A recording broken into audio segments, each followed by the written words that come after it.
Cineclube Jesse Valadão apresenta Retrilhando a Leopoldina, um documentário sobre a linha transversal Cachoeiro Espera Feliz, ramal sul do Espírito Santo.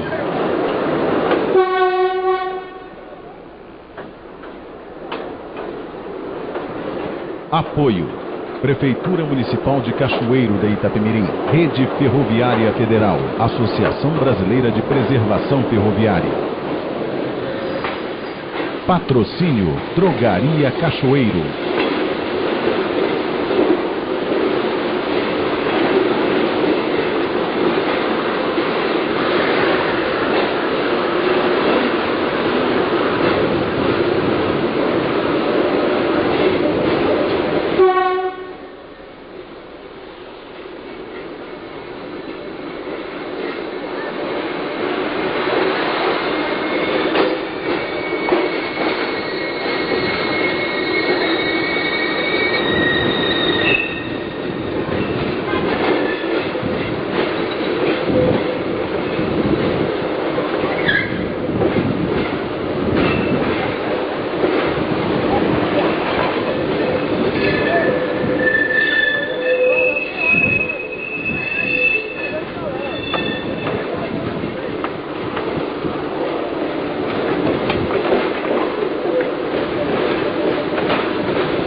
Para resgatar, propagar e preservar a memória, essas imagens que se seguem têm o objetivo maior de devolver a cor desses trilhos, que há muito vem sendo apagada por interesses menores.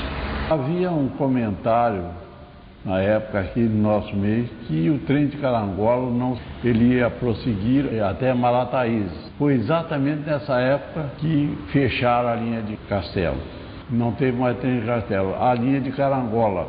Ali houve um desinteresse para provar que justificava fechar. Eles dificultavam todo o meio com o horário desencontrado dos interesses do público. O público continuou, tanto saindo quanto chegando. Isso não foi suficiente. Aí diminuíram o percurso do trem, o trecho do trem, que ia até Carangola, passou a ir só até Espera Feliz.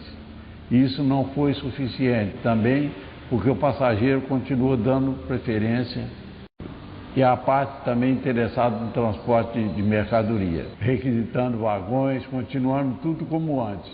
Tiraram os trens domingo, não circula trem domingo, que era o dia que dava muito movimento e que era muito bonito os movimentos nas estações, nas passagens de trem, que era domingo. Passaram a botar locomotiva a vapor, para isso dificultar no percurso, nada de melhoria de linha, as linhas continuavam aqui descarrilando. Aí tiraram as mangueiras das caixas d'água, que elas abasteciam 6 vezes para elas, tiraram essas mangueiras. Aí deram uma mangueira ao maquinista, e essa operação era demorada nesse movimento. Foi mentira, essa constante. Eles estragaram a mangueira, não quiseram dar mais mangueira, mas o maquinista percebeu isso. Eles falaram: nós sabemos disso, mas não vamos deixar mesmo. Pegou uma capa chantum que ele tinha, pegava a capa, enrolava na mangueira, abraçava a mangueira nos braços e as pernas, e um puxava a válvula e a água saía. Parte da água entrava para o tender da máquina e outra parte desperdiçava, isso atrasava. Mas o maquinista ia, fazia tudo. Não vamos atrasar, eles querem ver atraso para justificar. Quando não teve jeito mais com isso, amigo, aí voltaram com a máquina, viu, e não depende de nada disso. Pouco tempo a diesel foi, aí simplesmente encerraram. Encerraram, fecharam a linha, deixando, me parece que lá em Espera Feliz, 28 vagões para vir para cá. E esses vagões tiveram que passar por Porciúncula, Murundu e Via Cachoeira. Ver o percurso que esse vagão fez inútil, mas tudo estava dentro de um plano traçado por eles. E que pensaram eles, que só eles que entendiam disso. Todos nós entendemos, só que nós éramos fracos, nós não tínhamos vez, não tínhamos palavra, não tínhamos voz. Foi esse o crime cometido com essa linha de Espera Feliz, para eles não achando jeito para justificar, não viaja ninguém, não vai. Não, senhor, o movimento de passageiro era o mesmo e o povo reclamou. A Estrada de Ferro de Cachoeiro, ou Caravelas, de propriedade da Companhia de Navegação e Estrada de Ferro Espírito Santo e Caravelas, implantada nesta cidade, foi a primeira ferrovia do estado do Espírito Santo. Inaugurada em 16 de setembro de 1887, tinha sua estação inicial, onde hoje está o Palácio Bernardino Monteiro, atual sede da Prefeitura Municipal. O fundador e proprietário era o Visconde de Matozinhos. Esta ferrovia fazia ligação de Cachoeiro com Pombal, depois chamada de Rive, tendo um ramal para Castelo, que foi inaugurado a 17 de setembro do mesmo ano. Por seus trilhos, além de passageiros, era escoada toda a produção das riquezas da região, transportadas até as estações por tropas de animais. De Cachoeiro, eram levadas pelo rio em barcaças, até o porto em Barra de Itapemirim. Em 25 de julho de 1903, é inaugurada a estação Moniz Freire da Leopoldina Railway, em Cachoeiro de Itapemirim. As duas empresas eram independentes, sendo uma brasileira de propriedade do Visconde de Matozinhos e a outra pertencente a investidores ingleses. A interligação das duas ferrovias ocorreu em 1905 e a aquisição da primeira pelos ingleses em 1908.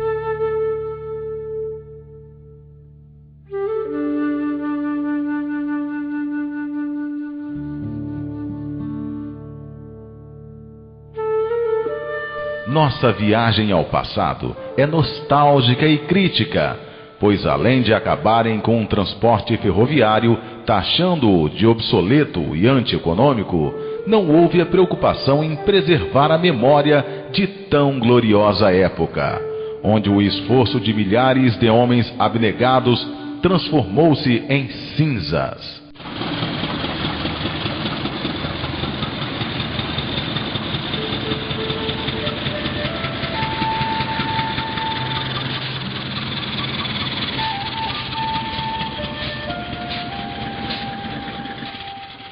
O ponto inicial deste ramal passou a ser a estação da Leopoldina, seguindo pela rua Bernardo Horta, no bairro Guandu.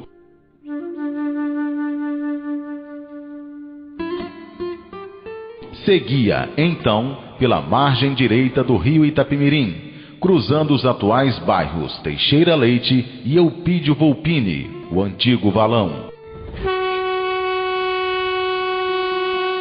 Logo após afastar-se da margem do rio, cruzava um pequeno córrego e iniciava uma subida que muito antes deu nome ao local e à estação seguinte, Morro Grande.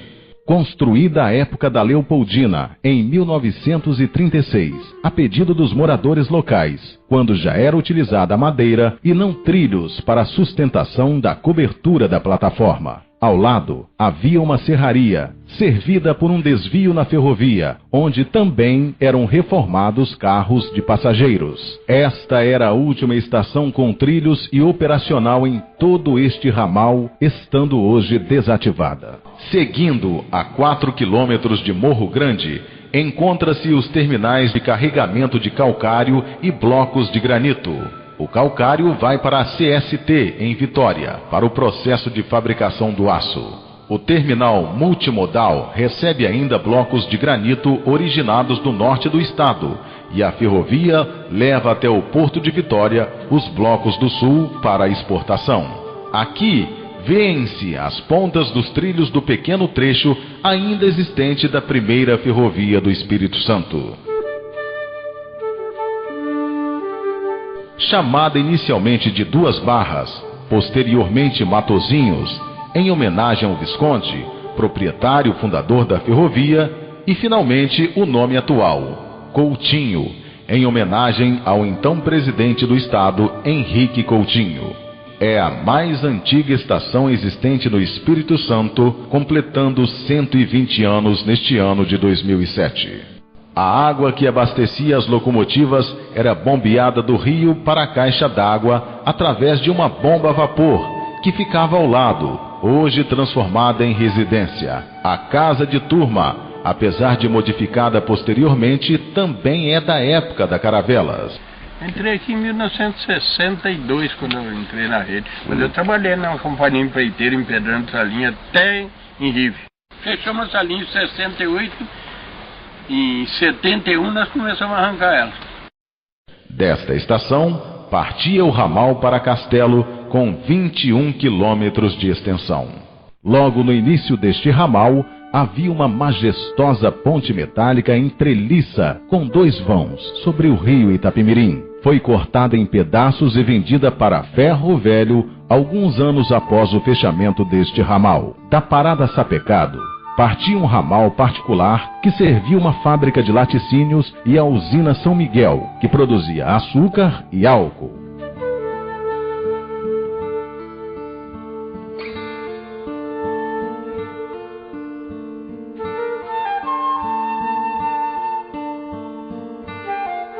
Alguns trechos do leito deste ramal ainda são visíveis, e da outrora imponente usina restam apenas ruínas e poucos vestígios da época, já que a maioria das casas dos trabalhadores foi demolida.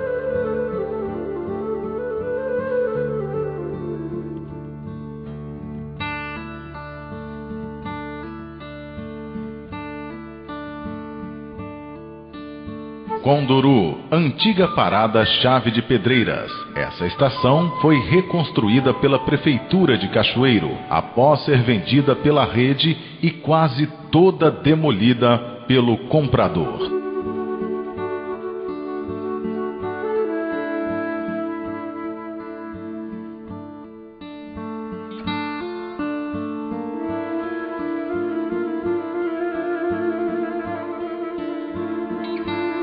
Aracuí, antiga parada Santo André. Havia uma serraria servida por um ramal da ferrovia.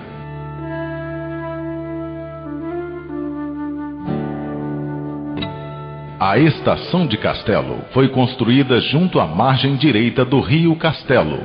Um pedido para prosseguir serra acima foi negado em 1895. Mesmo antes do fim, foi cogitado recuar a estação cerca de 1 quilômetro por estar atrapalhando a cidade.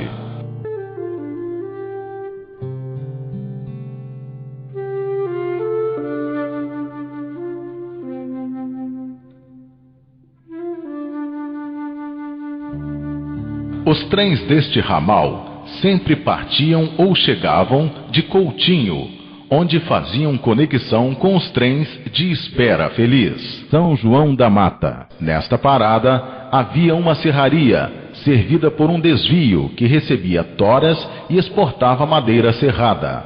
A passagem do mineroduto da Samarco na década de 70, pelo leito da ferrovia erradicada apenas 4 anos antes, destruiu praticamente todas as evidências aqui existentes. Esta casa de turma foi demolida pela população local para aproveitamento do material. Ponte em estrutura metálica, estrado inferior, com cabeceiras em alvenaria de pedra, danificadas com a construção da segunda etapa do mineroduto da Samarco. Estação Pacotuba, antigo Bananal, foi demolida na década de 80. Nada restou desta outrora bonita estação, de onde partia um desvio para a Fazenda Bananal. Parada da ferrovia. Existia uma serraria nas proximidades. O trem parava apenas quando havia passageiros para embarcar ou desembarcar. O senhor pegava o trem? O que o senhor lembra?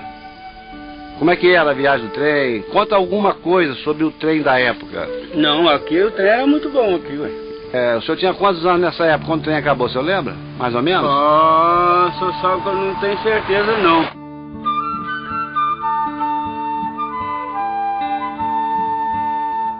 Parada em estilo único, com plataforma parcialmente coberta e proteção para os passageiros, diferindo muito da original. Próximo a esta parada, um desvio levava até uma pedreira onde era produzida brita para o lastreamento do leito da ferrovia, que estava sendo reformado quando foi erradicado este ramal.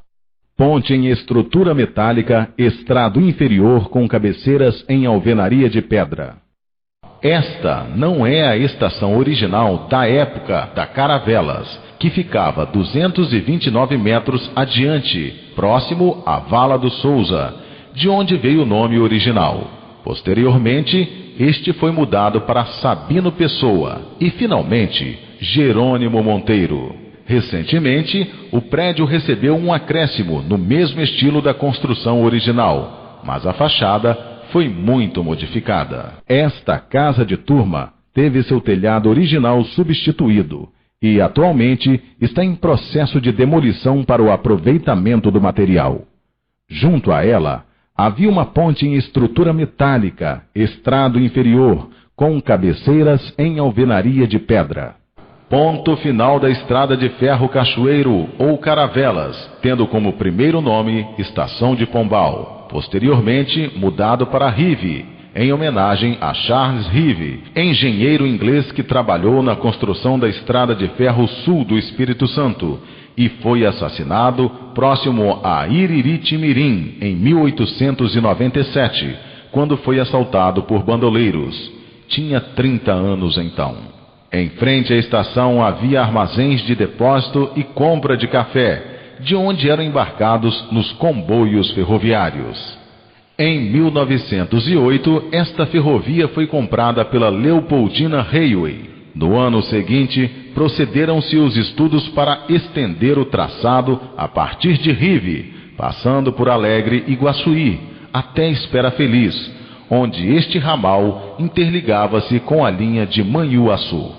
Seguindo para Alegre, viaduto da rodovia ES 482, construído quando a ferrovia ainda operava, sob o qual atualmente passa o mineroduto. A partir deste pontilhão, ainda existe um pequeno trecho intacto do leito visível da rodovia.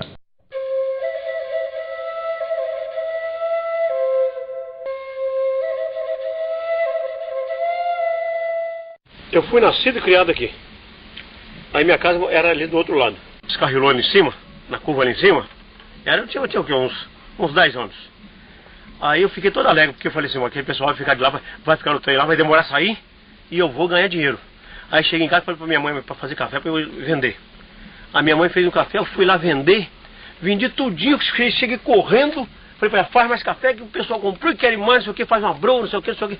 Mas foi até um castigo. Quando eu cheguei lá a segunda vez com a chaleira de café na mão, tropecei no arame, não sei como, caí de joelho no chão, arrebentei o joelho todinho e o fundo da chaleira ficou no chão. O primeiro túnel deste ramal em curva, revestido em pedra e concreto armado nas extremidades e escavado em rocha no centro. A valeta de escoamento de água ainda está em funcionamento.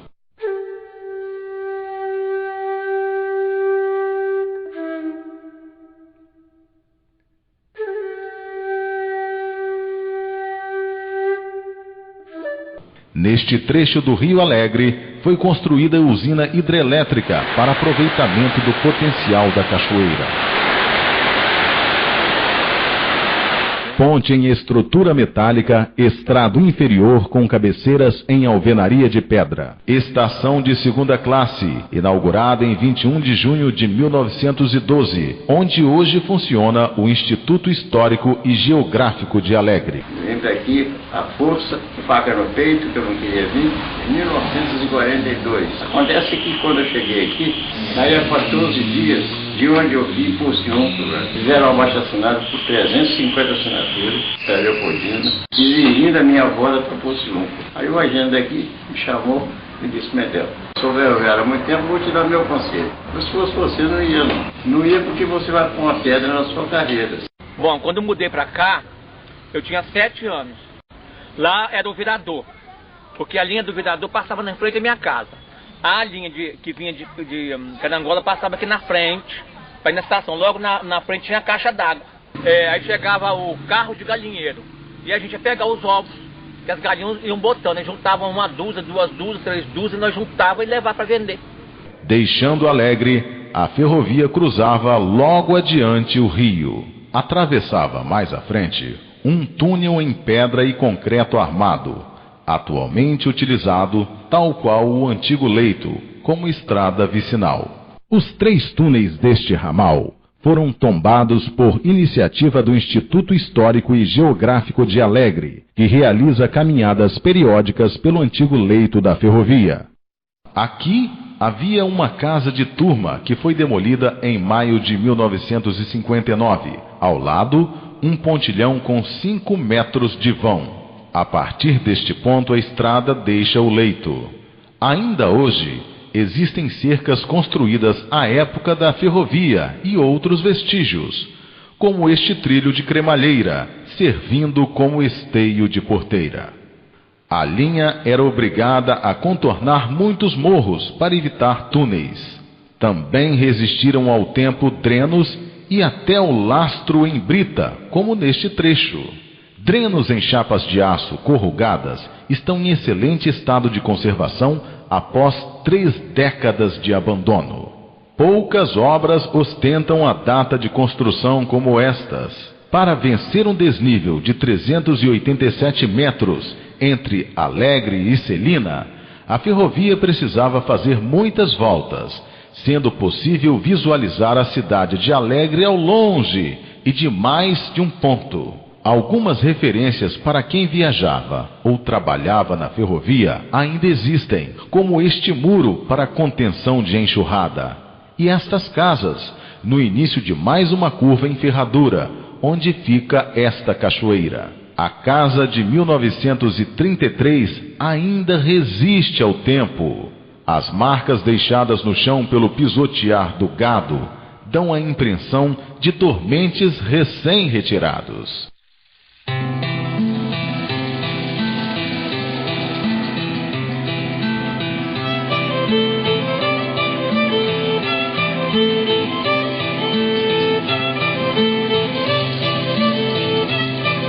Ao final da curva, é possível ter uma visão abrangente da volta necessária para vencer a diferença de nível. Neste trecho, o leito foi escavado em rocha, passando dezenas de metros acima do rio, ganhando cada vez mais altitude. Deste ponto é possível ver o leito do outro lado do vale e o túnel.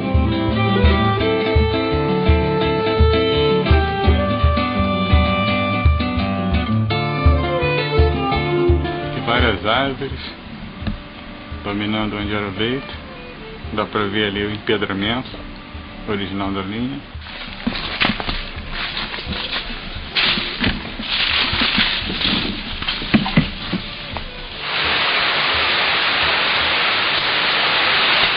A base desta caixa d'água foi parcialmente construída sobre a rocha, bem ao lado do córrego, que a abastecia por gravidade. Essa obra de arte está intacta e funcional.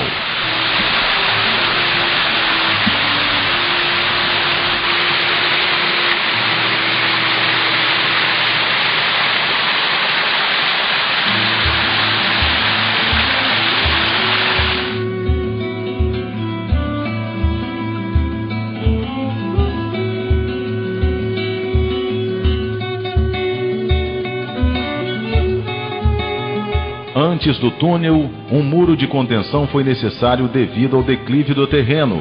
O túnel foi totalmente escavado na rocha, sendo possível imaginar as dificuldades encontradas por aqueles que o construíram, tendo em vista a tecnologia da época.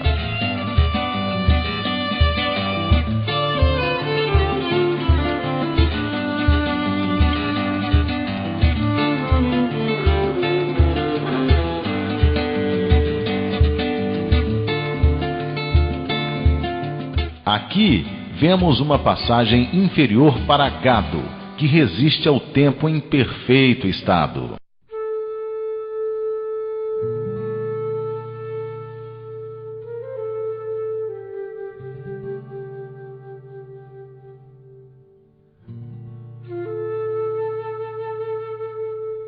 No outro lado do vale, vê-se o mineroduto, que desfigurou o leito a partir deste ponto.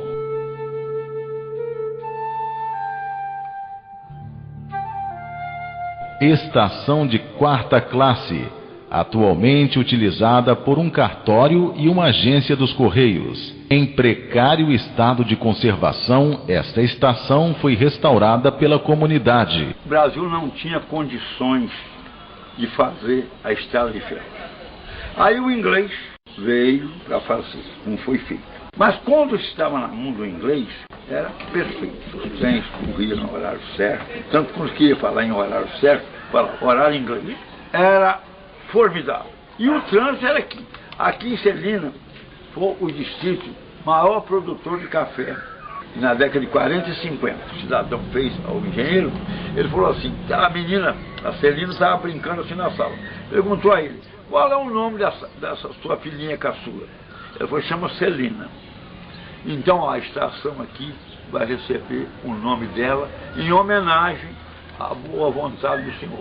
O meu trabalho de resgate da história é por uma coisa que aconteceu a partir da reforma dessa estação. Eu não era muito ligado, mas quando eu comecei a me aprofundar na história, comecei a ver, comecei a sentir assim, uma coisa muito gostosa, eu me apaixonei. E daí eu não consegui parar mais. Aí eu tiro uma foto ali, acolá, viajando para vários lugares. Colaboro também com um amigo meu lá de São Paulo, Ralph, também, que é uma pessoa que tem se dedicado também uma boa parte do seu tempo no resgate da história. Mas a questão maior que eu vejo aqui é as dificuldades que a gente encontra ainda, né? Porque as pessoas não guardam muito material. Após Celina, parte do antigo leito foi utilizado como estrada vicinal, com vários vestígios da época da ferrovia, como esta porteira e o bueiro.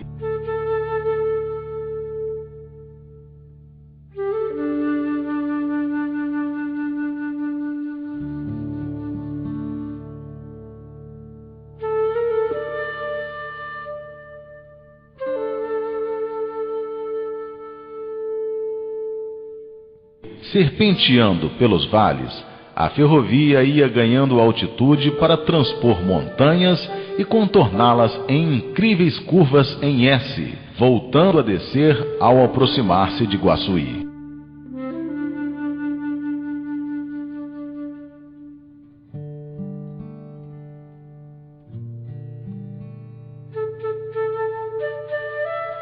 Se queria bater uma mudança aqui para o Cachoeiro, era só você levar para a estação ali e ia rapidinho. E agora? Como é que você muda? E viajar, você pagava uma mixaria.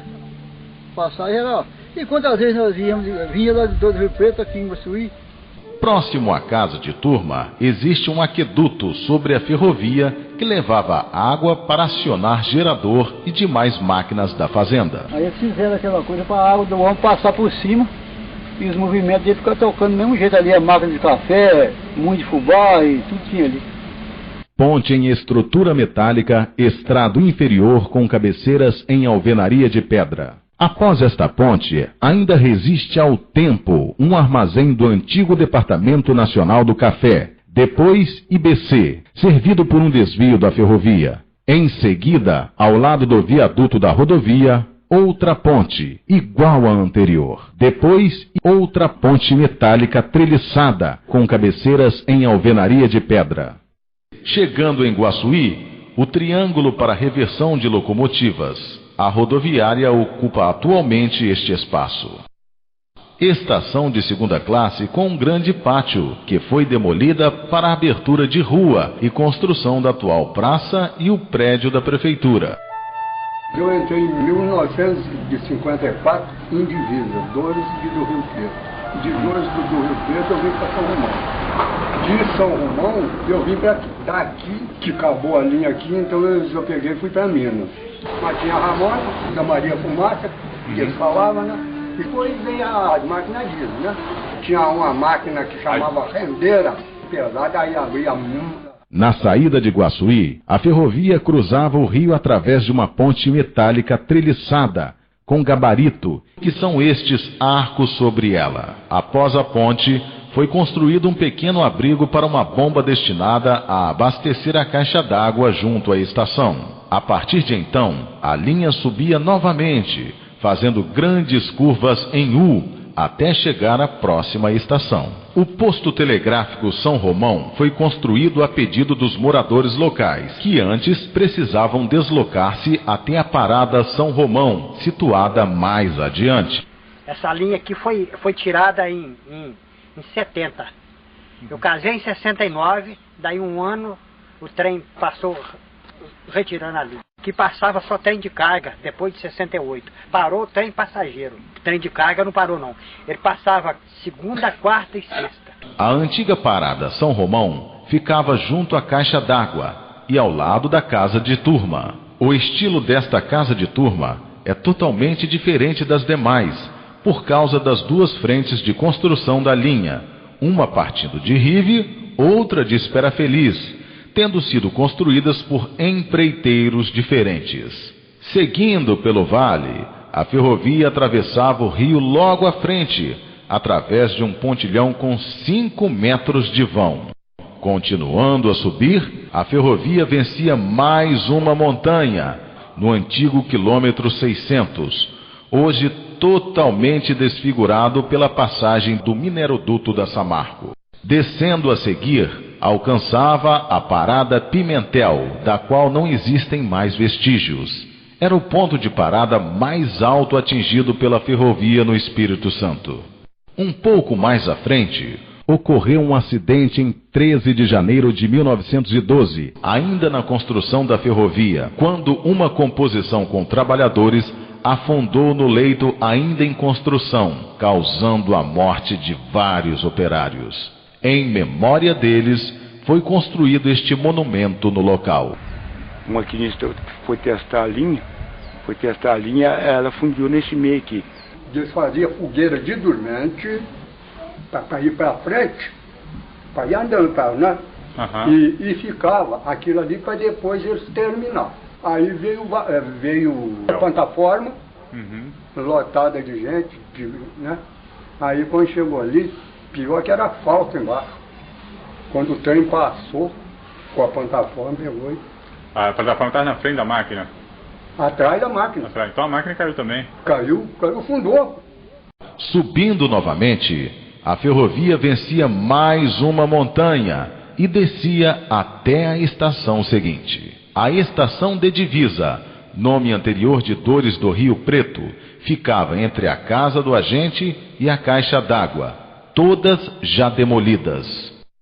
Moradora de Dores do Rio Preto, trabalhei por muito tempo aqui no departamento de turismo e hoje a gente está falando aqui sobre a estação, que era exatamente ali onde tem aqueles carros ali, a estação ferroviária, que ela foi desativada em 68 mais ou menos.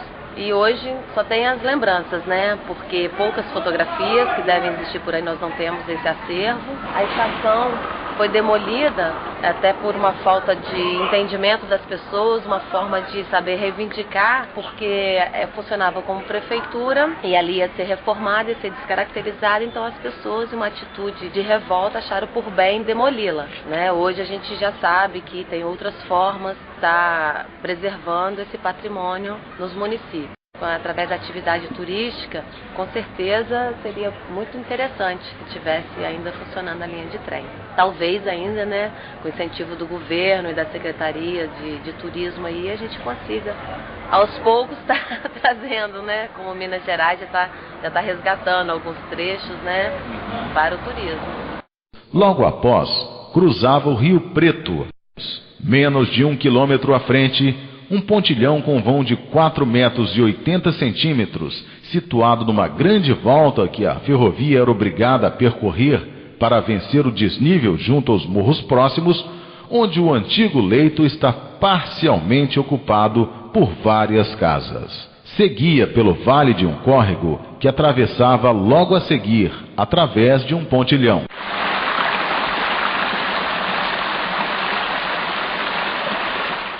Percorria um planalto onde situava-se uma casa de turma, no ponto onde o mineroduto volta a utilizar o leito em um pequeno trecho. Subindo novamente, a ferrovia vencia mais uma montanha, onde atingia a altitude máxima.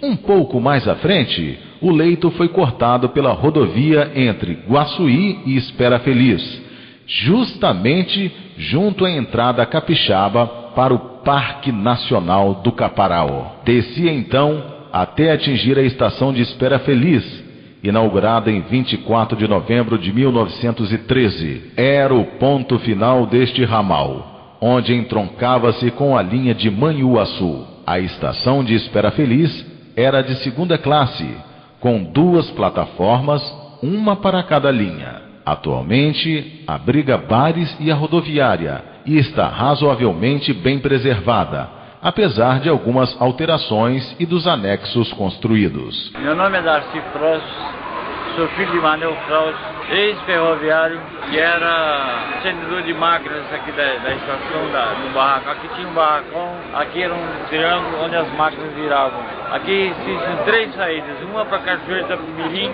uma para o Rio de Janeiro e outra para Manhuaçu, porque era um transporte mais barato.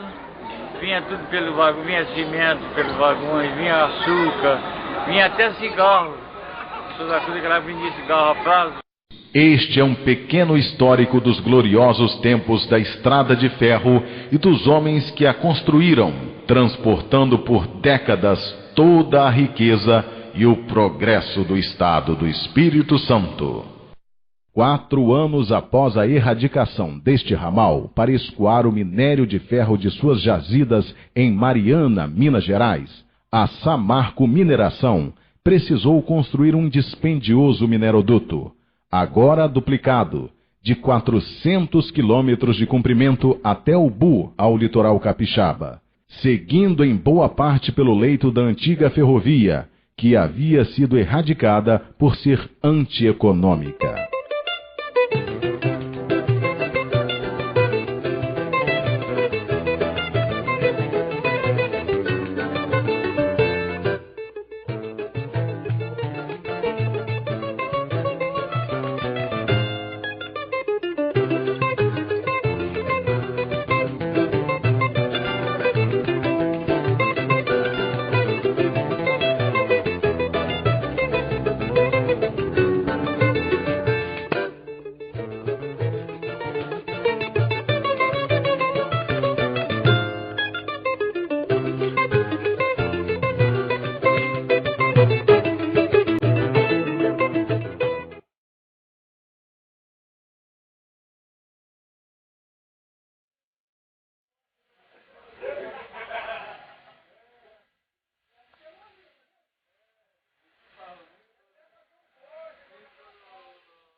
corredor, sentados e sérios em volta da mesa, a grande família e o dia que passa.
Aqui nós temos o carro número 1, carro 2, público em geral, carro 3, Festa Ouvido na Rosa, carro 3, carro 4, Cátia, São Paulo, carro 5, senhor Carlos Mariano e Tu, carro meia dúzia, senhor Odair Piracicaba, carro 6 e carro 7, Piracicaba é terra da Monte Sul, churrascaria maravilhosa, né? Aqui, carro 8, Odair Piracicaba também. Carro 9 e 7, Piracicaba também, Piracicaba em peso hoje. Carro 10, de Campo Laranjal Paulista.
Espécie nasceu de um sonho de um francês, do Patrick Dollinger, em 77, sonhava em ter uma entidade que preservasse a história, Maria Fumaça. Ele colocou um anúncio no jornal, apareceram 3 pessoas na época, entusiasmadas também com preservar a ferrovia, a história, e nasceu essa entidade há 32 anos atrás. Foram 4 a 5 anos, grande luta, recolhendo material. Gostaríamos de destacar o nome do Sérgio Romano, que é o sócio número 2, engenheiro mecânico, uma pessoa que teve muito valor ainda vivo nesse trabalho nosso da preservação ferroviária. E o Juarez Paleta, que foi em São Paulo também, que são membros do Conselho Permanente. Após esses 5 a 7 anos iniciais, começou os passeios com poucos carros que nós tínhamos, os passeios de Jaguari, começando de Jaguariúna, vindo em direção a Tanquinho. Após novelas, filmagens, maior divulgação, conseguimos mais recursos financeiros, temos uma grande frota hoje de locomotivas, de carros, de vagões. Por exemplo, nós estamos hoje num trem, com 13 veículos, juntando Campinas e Jaguariúna, com 483 turistas, não só de São Paulo, mas de várias partes do Brasil, e um percentual aí de uns 5% de estrangeiros de várias partes do mundo, que estão ligados em multinacionais na região, ou mesmo que estão a passeio e valorizam essa cultura de preservar a história, a ferrovia, ou se atraem por trem. Não só rail fan, mas também gostam de passear de trem. A entidade hoje promove passeios no final de semana até Jaguariúna. São 25 quilômetros de extensão da Companhia Mogiana, uma ferrovia de 1872, a ferrovia Casa Café, que é até Araguari, Minas Gerais e Goiás. Nesse percurso nós passamos por 5 estações. Estação de Engumas em Campinas, que é a nossa sede da entidade, é o ponto principal para o começo do passeio. Subimos 5 quilômetros até Pedro Américo. Pedro Américo foi um fazendeiro de café que doou as terras, a Mogiana construiu a estação, é a segunda estação.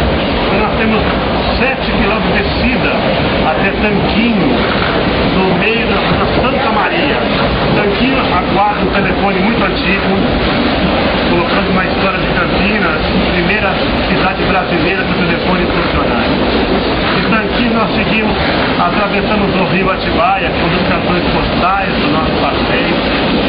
Passamos por desembargador Furtado, ponto de parada para os hóspedes do Hotel Fazenda, Solar das Andorinhas. Seguimos para Carlos Gomes. Do meu lado direito, vocês vão ver todo o acervo, todo o material que está aguardando o momento para ser restaurado, o momento exato para ser restaurado, tá? Então tem trilho, dormente, locomotiva, um monte de coisa legal do meu lado direito para vocês verem, tá? Carlos Gomes é um ponto muito importante do trajeto, onde ficam os voluntários, os sócios que nós recebemos, o trabalho de marcenaria, o trabalho de oficinas. Quero dar um crédito muito merecido para o nosso Hélio Gazeta Filho, que tem mais de 20 anos de luta, abnegado, que coordena esse trabalho de recuperação dos carros e máquinas. Tudo que se vê funcionando aqui tem a liderança do Hélio Gazeta para que esse material voltasse a funcionar da maneira mais fiel possível. Bom, esse carro, uma curiosidade que eu penso que ele tivesse, né? Como era de uso de Vossa Majestade Dom Pedro II, muito provavelmente ele tinha cortina de veludo verde e vermelha com detalhe dourado. Quando nós pegamos esse carro aqui, ele não tinha teto, tá vendo? O teto dele era inaproveitável, estava todo comido de cupim. Chegando em Jaguariúna, que é a última estação, atravessamos um viaduto de 614 metros no Rio Jaguari, que foi feito com recursos de Jaguariúna há 2 anos e 10 meses atrás. Nessa expansão de Jaguariúna, eu devo muito ao seu Ivo Arias, companheiro do dia a dia, as pessoas que eu tanto aprendi, o que eu sei sobre ferrovia, quem me ajuda no dia a dia da circulação dos trens, na organização, na segurança do nosso trabalho aqui, com os visitantes. E eu me destaco na minha preocupação na parte educativa com as crianças, de educar, de mostrar aos adultos a importância que a ferrovia tem, de conscientizar os mais novos sobre um país sem memória, um país sem ferrovia, tudo é esquecido quando se fala em peito de ferro. E aqui nós mostramos o lado antigo, a história, e também passamos a parte moderna.